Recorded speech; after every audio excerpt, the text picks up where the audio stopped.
Dans cette vidéo, je vous propose de faire une petite bannière, voilà, qui s'anime, voilà, avec un petit dégradé, un petit truc sympa, simple, HTML, CSS, c'est tout, pas plus, pas moins, pas de JavaScript, des choses très simples. En fait, tout simplement ici, d'augmenter l'expérience utilisateur avec un minimum de code pour un maximum d'efficacité. Allez, c'est parti pour mettre en place une petite bannière animée. Ça va nous permettre de manipuler les backgrounds en CSS, les dégradés en CSS, les animations en CSS. Vous voyez, en fait, là, on passe d'une étape amateur à une étape professionnelle. Et je dis tout de suite, dans la description de cette vidéo, si vous voulez aller plus loin, tout savoir sur les backgrounds, tout savoir sur les dégradés, tout savoir sur les animations en CSS, les tutos sont à votre disposition. Alors, ici, on va faire, par exemple, une boîte div, toute simple, et on va écrire « Bienvenue sur ma chaîne ». Pourquoi pas? Bon, simple. OK. On en a terminé pour notre HTML, place au CSS. Alors, ici, histoire de, on va aller chercher notre body, on va neutraliser les marges qu'on a par défaut, voilà, on est tranquille. Maintenant, ce qui nous intéresse, c'est notre boîte div. Alors, pour la boîte div, on va déjà lui dire, tiens, tu vas occuper 100% de l'espace qui t'est alloué. Bon, ça, il n'y a pas de souci. C'est d'ailleurs le cas par défaut, et on va lui donner des marges. Donc là, ici, on va dire padding 20 pixels. Donc marge haute, marge basse, marge gauche et marge droite de 20 pixels. En revanche, regardez la conséquence est là. C'est-à-dire que, en fait, le fait d'avoir fait ça, voyez, ici, bien, on se retrouve avec un scroll horizontal. C'est toujours intéressant de savoir qu'est-ce qui se passe. Pourquoi c'est comme ça? Tout simplement ici, parce que la boîte div, elle fait 100% plus 20 pixels à gauche et 20 pixels à droite. Donc, elle sort du viewport. Et comment on pourrait neutraliser ce truc-là? Il suffit d'aller chercher la propriété, c'est box sizing, et de lui dire border box. Et le problème est résolu. C'est simple. Ça veut dire maintenant que notre boîte div a fait 100% padding compris. Bon. Alors maintenant, on va continuer, on va centrer le texte à l'intérieur. On pourrait lui dire text line center, on pourrait écrire un petit peu plus gros, on pourrait dire font size de rem, voilà, donc là c'est pas mal. Maintenant, ce qui va nous intéresser, c'est de donner un dégradé sur notre boîte div. Donc pour ça, on va aller chercher la propriété background et on va aller chercher une fonction qui s'appelle linéaire.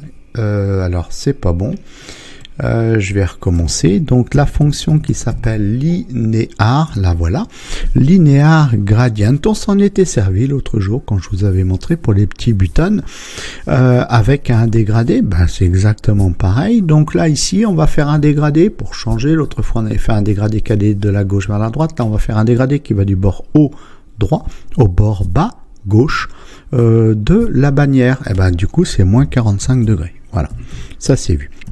Ensuite, l'autre jour, on avait pris une couleur de départ et une couleur d'arrivée. Là, on va prendre 4 couleurs, des couleurs de l'arc-en-ciel. Pourquoi pas? Donc, en hexadécimal, première couleur. Alors, attendez, j'ai noté ça quelque part. J'avais dit FF6, B6B. Donc, ça, c'est notre première couleur. Deuxième couleur qu'on va utiliser, ce serait du E130.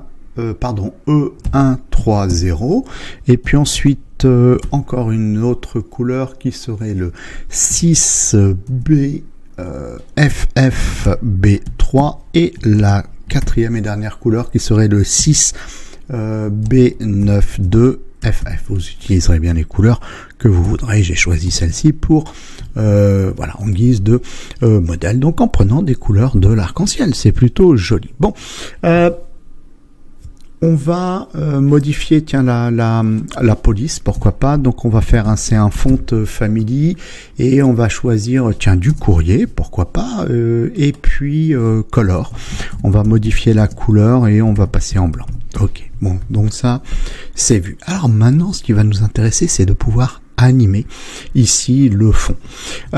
Alors déjà, pour pouvoir avoir une animation digne de ce nom sur ce dégradé, ce qu'on va faire, c'est que la couleur du dégradé, nous, on va la techniquement la sortir, on va la faire beaucoup plus grosse que ce qu'elle n'est, ce qui va donner un vrai effet de balayage, vous allez voir. Donc ici, on a une propriété, donc qui est la propriété background size, voilà, et moi j'avais mis à combien 400 pixels, pardon, et 400%. Donc là, l'image, vous voyez, regardez, là du coup, on a perdu les autres couleurs, d'accord? On a gardé juste, voilà, on a ici, on a celle-là qui reste, le bleu, le vert. D'accord, qui sont là. Les autres, on les voit plus. Elles existent, hein, mais je les ai grossis. 400 et 400. Et du coup, pour avoir cet effet de balayage, eh ben, on va créer une animation. Donc, si on veut créer une animation, il nous faut accéder à la propriété qui s'appelle Animate. Donc, c'est même pas, c'est animation. D'ailleurs, j'ai dit Animate, mais c'est la propriété animation. On va donner un nom à notre animation. On va l'appeler quoi? Gradient. Pourquoi pas? C'est le nom, on l'appelle bien comme on veut. Après, on va lui dire, alors j'avais dit combien qu'elle durerait, excusez-moi, je m'en rappelle plus, j'avais dit 5 secondes, voilà. Alors, on peut rajouter ease, donc ça veut dire doucement au départ et plus rapide à la fin. Et on peut rajouter, et d'ailleurs c'est ce qu'on va faire, c'est de rajouter aussi la valeur infinite, ça veut dire tu tournes en boucle. Voilà. Donc ça c'est fait. Alors si je fais CTRL S, il n'y a pas d'animation. Ben non, maintenant il faut qu'on construise notre animation. Et pour ça, bien on a une règle. Donc une règle en CSS, ça commence toujours par arrobase. Et ici c'est arrobase keyframes. Voilà, ça c'est la règle d'animation, suivi du nom de l'animation. Ben ici, nous on l'a dit, ce serait gradient. Hop, voilà, il faut ouvrir et fermer les accolades. Alors ici, on va faire 3 temps. On va faire un temps à 0%, donc au temps de départ, on va dire 0, au temps 0.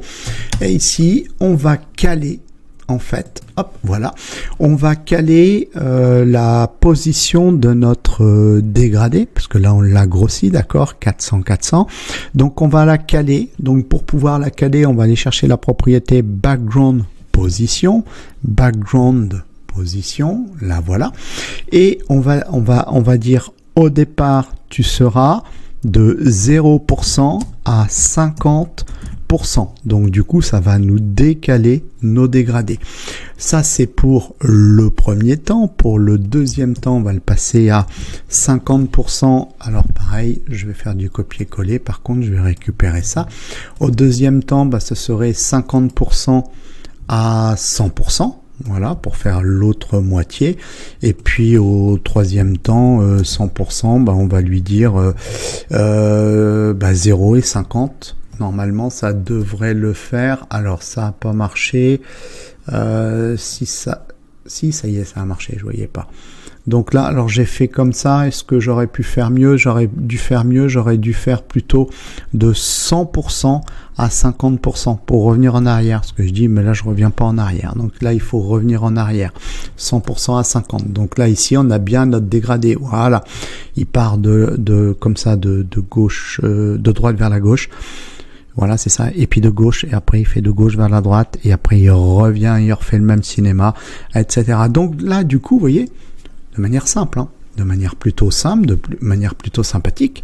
Donc voilà comment on est capable. Alors après, vous mettez les couleurs que vous voulez, vous faites les trucs que vous voulez. Ici, ce qui nous intéresse, tout simplement, c'est d'apprendre à maîtriser les différentes propriétés CSS, à savoir que le CSS est ultra puissant pour qui le comprend et qui sait s'en servir. Voilà, plus j'ai de connaissances, plus je peux me permettre de faire des choses plutôt sympathiques en un minimum de code. Donc encore une fois, si vous voulez vous perfectionner dans les dégradés, dans les animations CSS, dans la propriété background du CSS, les liens sont en description de cette vidéo. Donc ici, ce petit tuto terminé, un petit pouce vers le haut, vous abonnez si c'est pas déjà fait, et je vous donne rendez-vous pour d'autres vidéos de ce genre.